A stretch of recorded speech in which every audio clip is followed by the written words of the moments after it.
আগের দিনের ভিডিওতে আমি ক থেকে ছ পর্যন্ত শব্দ দেখিয়েছি।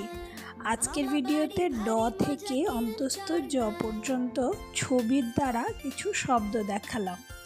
যে ছবিগুলো দেখালে বাচ্চারা খুব সহজেই বুঝতে পারবে এবং ছবিগুলো যেহেতু অ্যানিমেশনে আছে তাই ভীষণ আকর্ষণীয়, বাচ্চাদেরকে খুব আকর্ষিত করবে।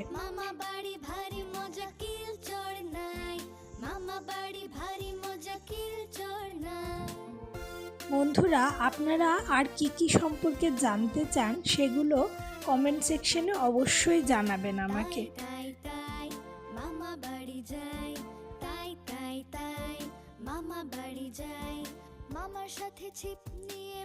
ভিডিওটি যদি আপনাদের ভালো লাগে তাহলে লাইক এবং সাবস্ক্রাইব করবেন।